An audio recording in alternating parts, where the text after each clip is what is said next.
जरा सोचिए, आपके सामने लगभग 800 साल पुरानी एक किताब रखी हुई है। किताब इतनी बड़ी कि उसका एक पन्ना लगभग 3 फीट लंबा है, इतनी भारी कि उसका वजन लगभग 75 किलो है। और इस किताब के अंदर एक पूरा पन्ना सिर्फ एक चीज़ के लिए रखा गया है, जो है शैतान की तस्वीर। इसी वजह से इस किताब को आज दुनिया डेविल्स बाइबल यानी शैतान की बाइबल के नाम से भी जानती है। लेकिन असली सवाल ये है, क्या सच में इस किताब को शैतान ने लिखवाया था? क्या किसी इंसान ने इसे सिर्फ एक रात में पूरा किया था? और अगर ये सिर्फ एक पुरानी धार्मिक किताब है, तो फिर इसके साथ इतनी डरावनी कहानियाँ जुड़ी किस तरीके से हैं? तो आज हम खोलेंगे कोडेक्स गीगास की पूरी कहानी। और इस कहानी में कुछ चीज़ें इतिहास हैं और कुछ ऐसी भी चीज़ें हैं जिनका जवाब आज तक किसी के पास भी नहीं है। तो सबसे पहले समझ लेते हैं इस किताब का असली नाम, जो है कोडेक्स गीगास। लैटिन में कोडेक्स का मतलब होता है मैन्यूस्क्रिप्ट या फिर कोई किताब, और गीगास का मतलब होता है जाइंट यानी काफ़ी बड़ी। तो इसे हम एक तरीके से बुला सकते हैं एक विशाल किताब या फिर एक जाइंट बुक बुला सकते हैं। ये मैन्यूस्क्रिप्ट लगभग 1204 से 1230 के बीच मध्यकालीन बोहेमिया में तैयार हुई थी, जो आज सीजैक रिपब्लिक का एक हिस्सा है। और इसके आकार की बात करें तो इसके लगभग 310 पन्ने हैं। एक पन्ना लगभग 89 सेंटीमीटर ऊंचा है और 49 सेंटीमीटर चौड़ा है। और पूरी किताब का वजन लगभग 75 केजी है। लेकिन सबसे हैरान करने वाली बात इसका आकार नहीं है। इतनी विशाल किताब आखिर बनाई तो बनाई किसने? और यहीं से शुरू होती है डेविल्स बाइबल की सबसे मशहूर कहानी।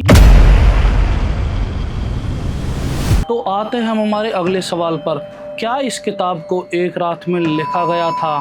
कहा जाता है कि सदियों पहले बोहेमिया के एक मोनेस्ट्री में एक मॉन्क को काफ़ी बड़ी सज़ा मिलने के बाद उस मॉन्क ने खुद को बचाने के लिए एक ऐसा असंभव वादा कर दिया था। उसने कहा था कि वो सिर्फ एक रात में दुनिया की सबसे बड़ी किताब लिख देगा। बाइबल, इतिहास, ज्ञान और दुनिया की सारी महत्वपूर्ण जानकारी सब कुछ एक ही किताब में। लेकिन जैसे जैसे रात बीतती गई, उस मॉन्क को समझ आने लगा कि ये काम इंसान के बस की बात नहीं है। कुछ घंटे बीत गए, सुबह होने ही वाली थी और किताब अभी भी पूरी नहीं हुई थी। तभी कहा जाता है कि उस मॉन्क ने किताब को पूरा करने के लिए भगवान को नहीं बल्कि खुद शैतान को पुकारा था। लीजेंड्स के मुताबिक उस मॉन्क ने डेविल से मदद मांगी थी और बदले में उसने अपनी आत्मा तक देने का सौदा कर लिया था। कहानी कहती है कि डेविल ने उसकी मदद की और किताब पूरी हो गई। लेकिन उस मदद की एक ही कीमत थी। उस कीमत की याद के तौर पर किताब के अंदर डेविल का एक विशाल पोर्ट्रेट बनाया जाए। यह वो तस्वीर है जिसने इस मैन्यूस्क्रिप्ट को हमेशा के लिए एक नया नाम दे दिया था, जिसे लोग आज भी डेविल्स बाइबल के नाम से जानते हैं। लेकिन यहाँ एक बेहद ज़रूरी बात है, ये कहानी सुनने में जितनी डरावनी लग रही है, इतिहास में इसके सच होने का प्रमाण बहुत ज़्यादा कम लगता है। नेशनल लाइब्रेरी ऑफ स्वीडन भी इस कहानी को लीजेंड मानती है और साफ कहती है कि इसके डेविल द्वारा मदद किए जाने का कोई भी अभी तक पुख्ता सबूत नहीं है और कोई भी वास्तविक आधार नहीं है। लेकिन फिर भी इसमें डेविल की तस्वीर क्यों दिखाई जाती है? अब सबसे बड़ा सवाल यह है कि अगर डेविल ने यह किताब नहीं लिखी तो फिर उसके अंदर इतनी बड़ी डेविल की तस्वीर क्यों है? इस तस्वीर को पहली बार देखने पर आपको लगेगा जैसे पूरी किताब डेविल के बारे में लिखी गई है और इस किताब को खुद शैतान ने अपने हाथों से लिखा है। लेकिन असलियत इससे बहुत ज़्यादा अलग है। कोडेक्स गीगास सिर्फ डेविल नहीं और सिर्फ डेविल की बाइबल नहीं, उसमें बाइबल के साथ साथ इतिहास से जुड़े लेख, बोहेमिया का इतिहास, मेडिकल और हीलिंग जैसी भी जानकारियाँ जुड़ी हुई हैं और दूसरे धार्मिक तथा ज्ञान से जुड़े टेक्सास भी मौजूद हैं। तो फिर इसमें डेविल की इतनी बड़ी तस्वीर हमें क्यों दिखाई देती है? शायद यही वो चीज़ थी जिसने लोगों की इमेजिनेशन को सदियों तक जिंदा रखा। अब आते हैं इसके असली रहस्य पर कि आखिर इस किताब को लिखा तो लिखा किसने। आज भी इस मैन्युस्क्रिप्ट के लेखक का नाम निश्चित रूप से अज्ञात है। अभी तक इसके लेखक का नाम किसी को भी पता नहीं है। इतनी विशाल किताब जिसे देखकर आज भी लोग हैरान होते हैं कि उसे लिखने वाला इंसान तो नहीं हो सकता, लेकिन इतिहास के पन्नों में उसका नाम अभी भी गुमनाम है। लेकिन एक दिलचस्प बात यह है कि किताब की हैंडराइटिंग और पूरे डिज़ाइन को देखकर रिसर्चर्स ने इसके निर्माण की प्रक्रिया को समझने की कोशिश करी और नेशनल लाइब्रेरी ऑफ स्वीडन के अनुसार इस मैन्युस्क्रिप्ट को एक अकेले व्यक्ति के द्वारा बहुत लंबे समय तक तैयार किया गया हो। इसलिए एक रात में पूरी किताब लिखने वाली कहानी को इतिहास नहीं माना जाता। सदियों पहले जब लोगों ने इस किताब को देखा तो किताब को देख करके लोगों के मन में पहला थॉट यही आया था कि इस किताब को कोई इंसान तो नहीं लिख सकता। ये कोई ना कोई सुपर नेचुरल एक्सप्लेनेशन या फिर कोई ऐसी सुपर नेचुरल जो थिंग्स होती हैं उनके द्वारा इस किताब को लिखा जा सकता है। इस किताब का इतिहास इतना ज़्यादा डरावना है, लेकिन डेविल्स बाइबल की कहानी अभी यहीं ख़त्म नहीं होती। इस मैन्युस्क्रिप्ट का सफ़र भी अपने आप में किसी फिल्म से कम नहीं है।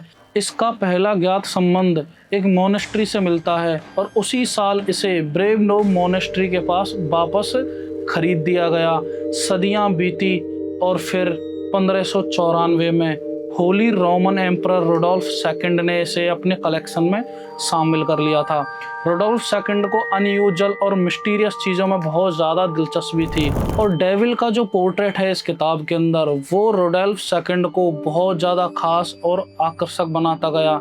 लेकिन इसके बाद आया इस किताब के इतिहास का सबसे बड़ा मोड़।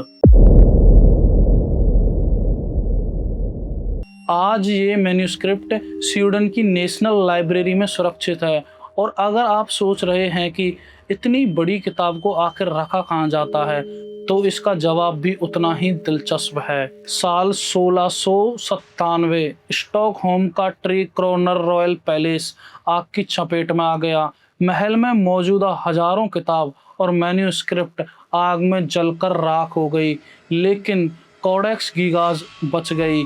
जब आग फैल रही थी तो किसी ने इस भारी किताब को खिड़की से बाहर फेंक दिया। कहा जाता है कि किताब नीचे खड़े एक व्यक्ति पर जाकर के गिर गई और वो व्यक्ति वहाँ पर घायल हो गया, क्योंकि किताब का वजन ही लगभग बहुत ज़्यादा था। तो क्या ये घटना सच में हुई थी? इसकी पुष्टि करना बहुत ज़्यादा मुश्किल है, लेकिन इतना निश्चित है कि उस आग में कोडेक्स गीगाज, जिसे हम डेविल्स बाइबल भी बोलते हैं, वो वहाँ पर वापस से फिर से बच के निकल जाती है। हालांकि उसकी बाइंडिंग को काफ़ी गंभीर नुकसान पहुँचता है, उसका जो बाहर का जो आउटर होता है वो भी काफ़ी डैमेज होता है, लेकिन सही सलामत कोडेक्स गीगाज वो जो सिचुएशन थी जहाँ पर आग लगी थी वहाँ से वो बाहर निकल के जा चुकी होती है। एक अज्ञात लेखक 13वीं सदी की एक विशाल मैन्युस्क्रिप्ट 310 पन्ने वाली और 75 किलो वजनी, एक पूरा पन्ना डेविल के पोर्ट्रेट के लिए, और सदियों पुरानी वो लीजेंड जो आज तक लोगों की इमेजिनेशन में जिंदा है। शायद डेविल्स बाइबल का सबसे बड़ा रहस्य उसके अंदर नहीं बल्कि उसकी कहानी में है, जो इंसानों ने उसके आसपास बना दी। क्योंकि कभी कभी किसी चीज़ को डरावना बनाने के लिए उसमें सचमुच कुछ सुपर नेचुरल होना ज़रूरी नहीं होता। सिर्फ एक रहस्य, एक अधूरी कहानी और लोगों की इमेजिनेशन काफ़ी होती है। लेकिन अगर आपको मौका मिले और आपके सामने 800 साल पुरानी ये किताब रखी हो, तो क्या आप इसका वो पन्ना खोलेंगे जिस पर डेविल खुद बना हुआ है? और ऐसी ही डार्क हिस्ट्री, रहस्यमय कहानियाँ और अनएक्सप्लेन्ड घटनाओं के लिए हमारी अगली कहानी में मिलते हैं।